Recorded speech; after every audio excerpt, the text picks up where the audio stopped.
Հայրենիքը միայն հողն ու ջուրը չէ, այլ այն հոգևոր տունը, որտեղ մարդն իրեն ամբողջական է զգում։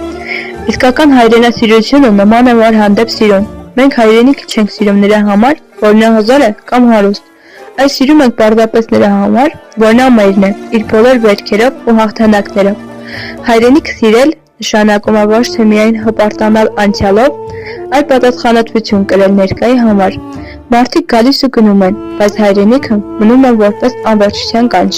Ծովագյուղը Հայաստանի այն եզակի անկյուններից է, որտեղ բնությունը, պատմությունն ու մարդկային ջերմությունը հյուսվել են իրար, ստեղծելով մի անկրկնելի պատկեր։ Գտնվելով Գեղամա լեռնաշղթայի ստորոտում և Սևանա լճի հյուսիս-արևելյան ափին, այս գյուղը կարծես լճի հավերժական պահապանը լինի։ Բնության գիրկը և Սևանի շունչը Ծովագյուղի գլխավոր հարստությունը անշուշտ Սևանա լիճն է։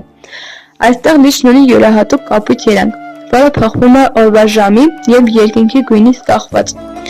Առավոտյան այն խաղաղ է ու թափանցիկ, իսկ երեկոյան խորհրդավոր ու արծաթափայլ։ Գյուղի բարձրադիր դիրքը թույլ է տալի հորիզոնի այնպիսի տեսարաններ, որոնք թվում են կենդանի կտավներ։ Նույնիսկ ամենաշոգ ամռանը Ծովագյուղում շունչից չի կտրվում։ Լեռնային թարմոթը խառնվում է լճի ծովությանը։ Գյուղը շրջապատող լեռները գարնանը ծածկվում են վառ կանաչով, իսկ ձմռանը վերածվում են սպիտակ հեքիաթի։ Ծովագյուղը նախկինում Չիբուխլու ունի հարուստ պատմական անցյալ։ Այստեղ մարդիկ դարեր շարունակ կապված են եղել հողին ու ջրին։ Գյուղի տարածքում պահպանված հնությունները, խաչքարներն ու հին մատուռները վկայում են այն մասին, որ այս վայրը միշտ եղել է հայի հոգևոր հանգրվանը։ Ծովագյուղցիները հայտնի են իրենց աշխատասիրությամբ և հյուրընկալությամբ։ Լինելով մայրուղու վրա, գյուղը դարձել է յուրօրինակ կամուրջ ճանապարհորդների համար։ Այստեղի մարդկանց անկեղծությունը և տեղական բարիքների, հատկապես Սևանի ձկան և լեռնային խոտաբույսերի համը, երկար են մնում այցելուների հիշողության մեջ։ Խաղաղության և ներդաշնակության վայր։ Եթե փորձենք մեկ բառով բնութագրել Ծովագյուղը, ապա դա ներդաշնակությունն է։ Այստեղ մարդը սովորել է ապրել բնության հետ հաշտ, հարգելով լճի քմահաճույքներն ու լեռների լռությունը։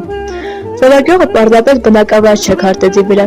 այն հոգեվիճակ է, որտեղ ալիքների շուկը խառնվում է լեռների արձագանքին։ Ծովագյուղը վայր է, որտեղ հոգին հանգստանում է, իսկ աչքերը վայելում են բնության անաղարտ գեղեցկությունը։ Դա մի վայր է, որից սիրահարվում ես առաջին հայացքից և որտեղ միշտ ուզում ես վերադառնալ, նորից ու նորից լսելու Սևանի ալիքների շշուկը։ Այցելել Ծովագյուղ նշանակում է վերագտնել կապը բնության հետ և լիցքավորվել այն վեհությամբ, որը տալիս է միայն Սևանը ու նրան գրկած այս գեղեցիկ գյուղը։ Մի քանի վայրկյանով տեղափոխվենք Ծովագյուղի Սուրբ Աստվածընկալ եկեղեցին։ Աստվածընկալը